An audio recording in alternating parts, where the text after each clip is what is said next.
तो आपको बता दें, नागपुर हिंसा का मास्टरमाइंड फहीम खान गिरफ्तार कर लिया गया। इस मामले में अभी तक 6 केस दर्ज किए गए हैं। हिंसा केस में अगर अभी देखें तो एक के बाद एक गिरफ्तारियां भी हो रही हैं। नागपुर हिंसा केस में अभी तक 6 मामले दर्ज किए गए हैं। इस मामले में लगातार पुलिस का एक्शन तेज है और सबसे ज्यादा जरूरी था मास्टरमाइंड तक पहुंचना, जिसे गिरफ्तार कर लिया गया है। और हिंसा केस में अगर अभी तक के जिस एक्शन को समझे तो 5 और आरोपी गिरफ्तार किए गए हैं। 51 आरोपी अभी तक इस हिंसा मामले में गिरफ्तार किए जा चुके हैं।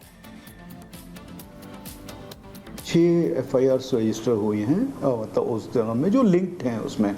तो जो 6 जो FIR हुई हैं अभी तक उन सब में कार्रवाई चल रही है। एक तो इन्वेस्टिगेशन हो रही है, इसमें जो लोगों के नाम सामने आए हैं जो इसमें लिंक्ड हैं उनको भी हम लोग ट्रेस कर रहे हैं, क्योंकि इसमें विजुअली प्लस जो सोशल मीडिया के थ्रू या फिर कोई फोटोग्राफ्स में, वीडियोस में जो नज़र आ रहे हैं, कितने लोग कहाँ थे, उनका क्या एक्टिव पार्ट था, ये सारी चीज़ें इसके आधार पे हमारी कार्रवाई चल रही है। हमारे पास में जो नाम है सब नागपुर के हैं। एक तो ये एक इम्पॉर्टेंट चीज़ है उसमें, और अगर इन्होंने कॉन्स्पायर करके एक जगह पे आए और सुबह के इंसिडेंट के बाद में फिर ये लोग सब मिले हैं, तो वही जैसे मैंने बताया कि इसमें जो वो लिंक है, किस कैसे इन्फॉर्मेशन गई, अगर ये बाहर से लोग आए, वही चीज़ हम देख रहे हैं। इसमें कुछ है इसमें जो एंगल इस तरह का नज़र आ रहा है, जो कि मैं अभी मीडिया के सामने नहीं बता सकता, बट वो एंगल इस्टेब्लिश इसमें हो रहा है और वो हम लोग कर रहे हैं। कुछ लोग जो हैं उनका शुरू से कोई रोल है क्या, वो हम उनके ऊपर क्या पहले के कुछ गुने हैं क्या वो, या ये प्लान कर रहे थे,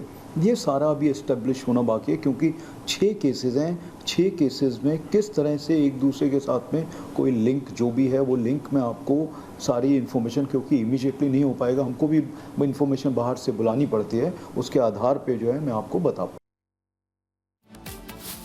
और इस वक्त सहयोगी मीनाक्षी नागपुर से हमारे साथ में जुड़ चुकी हैं, उनका रुख करते हैं। मीनाक्षी, क्या कुछ अपडेट है? मास्टरमाइंड को गिरफ्तार किया गया है, 6 FIR है, लेकिन कई एंगल से तफ्तीश इस समय की जा रही है। मीनाक्षी,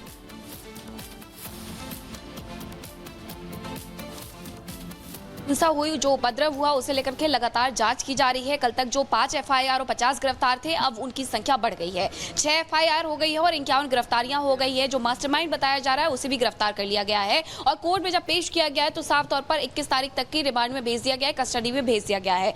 पुलिस अब उससे ये पूछताछ करेगी कि किस तरीके से इस हिंसा को फैलाया गया, किस तरीके से लोगों को इकट्ठा किया गया और उनके हाथ में जो लाठी डंडे पकड़ाए गए वो कहां से लेकर के आए, जो पत्थर लेकर के आए वो कहां से लेकर के आए। जो व्यक्ति गिरफ्तार किया गया है, जिसे मास्टरमाइंड बताया जा रहा है, उस व्यक्ति पर यह भी आरोप लगे हैं कि उसने पहले तो लोगों को इकट्ठा किया और उसके साथ साथ वहां पर जो महिला पुलिसकर्मी थी उनके साथ भी बदसलूकी करने के आरोप भी उसी व्यक्ति पर लगे हुए हैं। कोर्ट ने कस्टडी में भेजा है, यानी कि अब तय है कि खुलकर के सब कुछ सामने आने वाला है। सोशल मीडिया प्लेटफॉर्म अगर खंगाला जाएगा तो फेसबुक से लेकर के अन्य सोशल मीडिया पोस्ट पर उसकी तरफ से इसी तरीके से भड़काऊ बयान दिए जा रहे थे। भड़काऊ बयान देने के साथ साथ इसी तरीके से पोस्ट किए जा रहे थे और उस दौरान जिस दौरान हिंसा हुई थी महाल इलाके में, वहां पर लगभग 50 से 60 लोगों को यही व्यक्ति लेकर के आया था, जो नागपुर में एक पार्टी को भी लीड करता है, नागपुर का अध्यक्ष भी है। और बिल्कुल मीनाक्षी, आप लगातार नजर बनाए रखिएगा, हम आपसे अपडेट लेते रहेंगे क्योंकि बड़े खुलासे इस मामले में जारी हैं। फिलहाल के लिए बहुत शुक्रिया। और चलिए अब आपको नागपुर हिंसा के आरोपी दिखाते हैं। ये एक नहीं, 2 नहीं, बल्कि 51 नाम है और आप सोचेंगे लगातार ये संख्या बढ़ेगी आगे। यासिर शेख से देखिए, शेख फयाज और शेख एहफाज, मोहम्मद अल्ताफ, मोहम्मद इजार, इतने सारे नाम, जिसमें कहीं शेख है तो कहीं फयाज है, कहीं खान है तो कहीं अंसारी है, कहीं ईमान है तो कहीं शाहनवाज है, तो कहीं आप देखिए ये यूसुफ शेख है, अब्दुल अदनान है, अरहन सिद्दीकी है, दानिश खान है। इसके अलावा लगातार ये जो संख्या आगे बढ़ भी सकती है। अभी वो ये 51 नामजद नाम है जिनके खिलाफ FIR दर्ज हुई है और ऐसे में अभी गिरफ्तारी का सिलसिला भी बढ़ेगा। लेकिन 50 से 60 लोग ऐसे भी हैं जो कि अज्ञात हैं, जिनके खिलाफ FIR दर्ज हुई है। लेकिन आपको एक बार कॉपी हम दिखा देते हैं। यहाँ पर देखिए FIR की कॉपी है, जिसमें सिलसिलेवार तरीके से प्रॉपर सीरियल नंबर के साथ मोहम्मद अक्सार का नाम है, इसके अलावा मोहम्मद इजार का नाम है। वो लोग हैं जिन्होंने पत्थरबाजी की, जिन्होंने नागपुर में हिंसा भड़काई। नागपुर हिंसा की कई तस्वीरें सामने आई हैं और आपको बता दें वो तस्वीरें हैं जो वाकई चौंकाती हैं, परेशान करती हैं। ये सभी तस्वीरों को जरा गौर से देखिए। मास्टरमाइंड फहीम से जुड़ी हुई ये तस्वीरें हैं। इन तस्वीरों में साफ तौर पर दिख सकता है कि कैसे फहीम ने अपने समर्थकों को एक इशारे पर बुलाया और फिर 500 लोगों की भीड़ इकट्ठा हो जाती है। समर्थकों को थाने के बाद जुटाकर लोगों को भड़का रहा था फहीम। ये देखिए यहां पर कैसे लब्बैक लब्बैक की नारेबाजी भी लगी और ये फहीम वही है जो MDP पार्टी का अध्यक्ष भी बताया जाता है।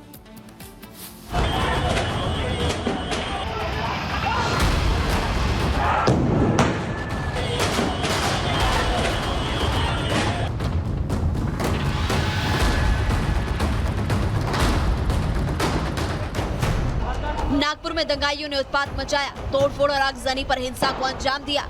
अब इस हिंसा को लेकर बड़ा खुलासा हुआ है। ये वो खुलासा है जो पुलिस की जांच को भीड़ और साजिशकर्ताओं के आकाओं तक पहुंचा सकता है।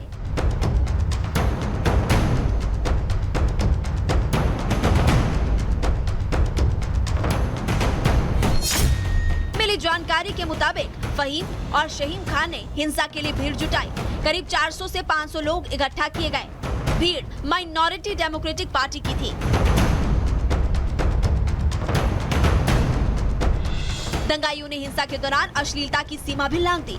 नागपुर के चिटनेस पार्क में सीए रोड पर प्रदर्शनकारियों ने पुलिसकर्मियों के साथ दुर्व्यवहार किया। महिला पुलिसकर्मियों से छेड़छाड़ करने की कोशिश की। दंगाइयों ने महिला पुलिसकर्मी की वर्दी खींचने की भी कोशिश की। अश्लील टिप्पणी, इशारे किए। अंधेरे का फायदा उठाकर महिला पुलिस कर्मचारी से छेड़छाड़ की। महिला पुलिसकर्मियों ने यौन उत्पीड़न की इस हरकत की शिकायत वरिष्ठ अधिकारियों से की। उसके बाद नागपुर के गणेश पेठ पुलिस स्टेशन में ऐसी शर्मनाक हरकत करने वाली भीड़ के खिलाफ केस दर्ज किया गया। महिलाओं ऑफिसर्स के साथ बदसलूकी हुई, उसको लेकर भी एफआईआर हुई है कि मॉब ने कैसे उनकी वर्दी खींचने की कोशिश की, अश्लील टिप्पणी की, इशारे किए। उसको लेकर आप लोग किस तरीके से अब लीगल ओपिनियन या लीगल एक्शन ले रहे हैं? नहीं, उसमें तो इन्वेस्टिगेशन चालू है। जो एक्यूज है उनका आइडेंटिफिकेशन चालू है और निश्चित स्वरूप पे हो जाएगा। जिस तरह से एक के बाद एक खुलासे हो रहे हैं, महाराष्ट्र एटीएस भी पैरेलल इंक्वायरी में जुट गई है। हालांकि अभी तक महाराष्ट्र सरकार ने आधिकारिक तौर पर एटीएस को जांच के आदेश नहीं दिए हैं, लेकिन सूत्रों से मिली जानकारी के मुताबिक एटीएस इस लाइन पर इंक्वायरी कर रही है कि पत्थरबाजी में कोई पैटर्न तो नहीं था, क्या ये दंगा प्री प्लान तो नहीं था, क्या इस दंगे का आदेश कहीं और से आया था, या फिर लोगों के उकसाने पर ही उपद्रव हुआ। जांच स्तर पर चल रही है, लेकिन जो तस्वीरें सामने आई है, जिस अंदाज में औरंगजेब प्रेमी और नफरती भाईजान टूट पड़े हैं, महज कुछ ही मिनटों में बवाल हिंसा में बदल गया। मतलब साफ है कि प्लान पहले से बनाया गया था और मौका पाते ही उसे एग्जीक्यूट कर दिया गया। Bureau report, Republic Bharat. तो नागपुर हिंसा में जांच हर स्तर पर चल रही है, लेकिन जो तस्वीरें सामने आई हैं और जो खुलासे हो रहे हैं वो चौंका रहे हैं। अब सवाल उठ रहा है, क्या नागपुर में जो पत्थरबाजी हुई वो कश्मीर के पैटर्न पर हुई थी? क्या ये सोची समझी साजिश के तहत नागपुर में हिंसा की आग लगाई गई, हिंसा की आग में झोंक दिया गया? देखिए रिपोर्ट।